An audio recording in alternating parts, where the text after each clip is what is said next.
खूप छान वाटतं भाऊ. आता मी नागपूरमध्ये फर्स्ट माझा हिवाळी अधिवेशन म्हणून आहे. तर खूप छान वाटतं. एक नवीन एक्सपिरियन्स आहे.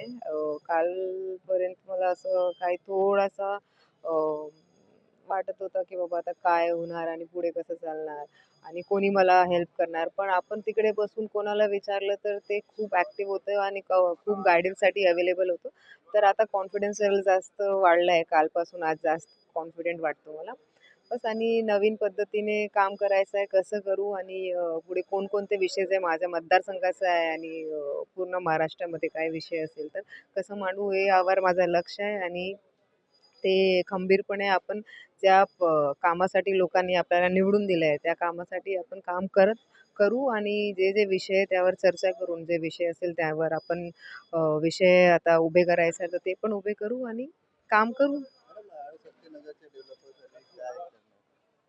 माझा व्हिजन खूप मोठा आहे. त्यावर आपण काम करू ना, जेव्हा मी ते चर्चाच्या विषयामध्ये ते माझ्या लक्षवेधीमध्ये आपण काढू किंवा आपण पॉइंट ऑफ प्रायोरिटीमध्ये काढू. जे माझा चर्चा असेल, तुम्ही बघणार की माझा विषय जे हेल्थचे आहे, एज्युकेशनचे आहे, इन्फ्रास्ट्रक्चरचे आहे, हे सगळे जे मोठे-मोठे विषय आहेत, ते आपण विधानसभामध्ये टाकू आणि त्यावर चर्चा करून सरकारकडून एक पॉझिटिव्ह जे सोल्युशन असेल ते काढू. हे खूप वरिष्ठ नेता आहे राष्ट्रवादी काँग्रेस पार्टीचे. मी त्यावर जास्त काही बोलू शकत नाही. पण माझं असं म्हणणं आहे, की जेव्हा